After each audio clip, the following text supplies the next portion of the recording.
आजकल हर तरफ लक्षद्वीप की बातें हो रही हैं, तो मैंने सोचा कि क्यों ना मैं अपनी भारत यात्रा की सीरीज की शुरुआत लक्षद्वीप से ही करूं।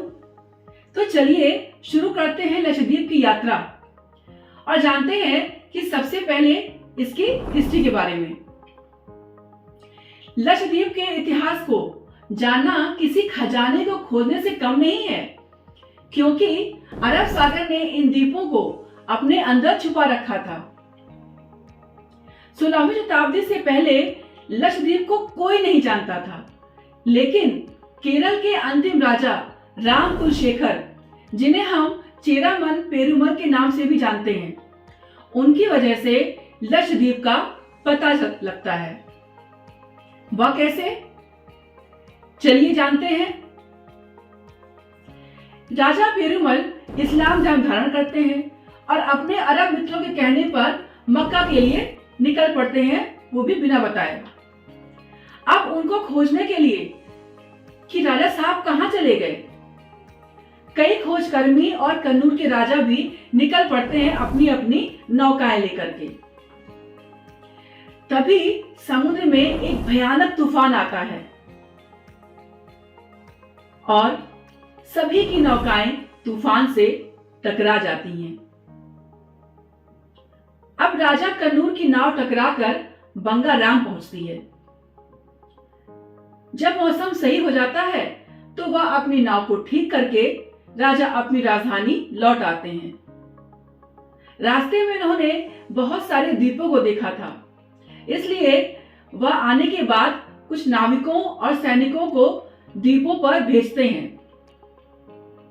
उन्हें यह जगह इतनी पसंद आती है कि वह यहाँ पर रहना स्टार्ट कर देते हैं। और यह सभी हिंदू थे दोस्तों। अब आप लोग सोच रहे होंगे कि जब वहां पे सब हिंदू थे तो फिर आज प्रेजेंट टाइम में इस्लाम धर्म के लोग सबसे ज्यादा क्यों हैं, कैसे हैं? इसके बारे में हम कभी और बात करेंगे डिटेल में। अभी हम चलते हैं अपनी यात्रा के नेक्स्ट स्टेशन पर, लक्षद्वीप की ज्योग्राफी।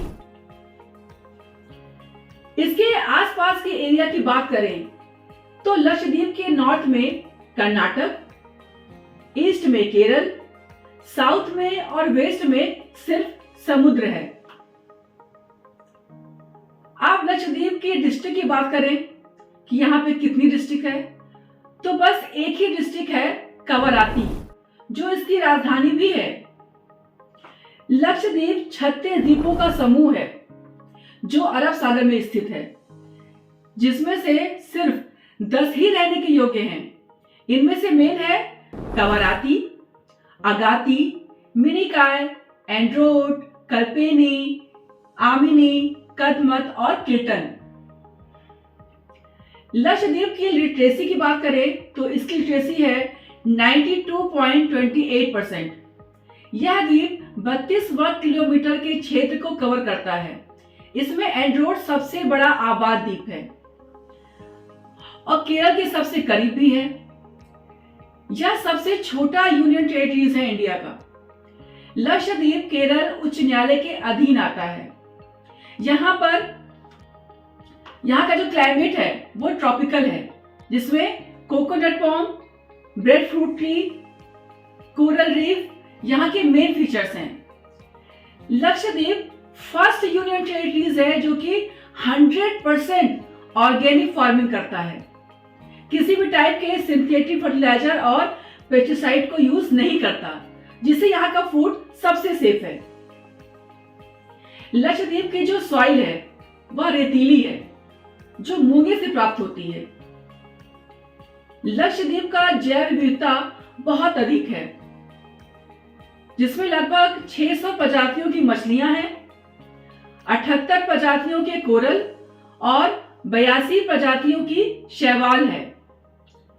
लक्षद्वीप में विभिन्न पक्षियों का भी निवास है, जैसे कि brown noddy, white tern, black tern. हमने लक्षद्वीप की भूगोल की यात्रा तो कर ली। अब चलते हैं लक्षद्वीप के अगले स्टेशन, इकोनॉमिक स्टेशन पर। लक्षद्वीप की इकोनॉमी मेनली एग्रीकल्चर, फिशिंग और टूरिज्म पर बेस्ड है। यहाँ का मेन प्रोडक्ट्स है कोकोनट और कोयर, जो फाइबर प्रोडक्ट्स के बनाने में यूज होती है। टूना इसकी मेजर फिश है जो एक्सपोर्ट की जाती है, और कुछ जगहों पर नीचे के प्रवाल को काटकर और जैविक पदार्थ से उर्वरक करके केला, सब्जियां, खाद जड़ी फसलें और बाजरा जैसी फसलों की खेती की जाती है। मछली पकड़ना भी यहाँ की अर्थव्यवस्था का मेन पार्ट है। टूरिज्म भी इसका ग्रोइंग सेक्टर है, क्योंकि लक्षद्वीप विजिटर को अट्रैक्ट करता है अपनी नेचुरल ब्यूटीज, कोरल रीफ और वाटर स्पोर्ट्स की तरफ। दोस्तों, आई होप लक्षद्वीप की यह जर्नी आप सभी को पसंद आई होगी। इस वीडियो से आपको बहुत सारी जानकारी भी मिली होगी। साथ ही लक्षद्वीप की कोरल ब्यूटी और सीनिक ब्यूटी का भी आपको एक्सपीरियंस हुआ होगा, क्योंकि लक्षद्वीप सिर्फ एक डेस्टिनेशन ही नहीं है, बल्कि एक एक्सपीरियंस है।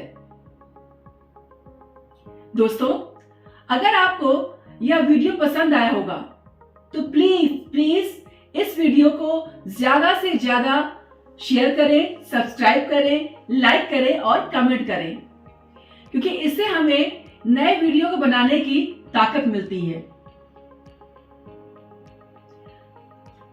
तो मिलते हैं नेक्स्ट जर्नी में इंपॉर्टेंट इंफॉर्मेशन के साथ। Thank you so much and good bye.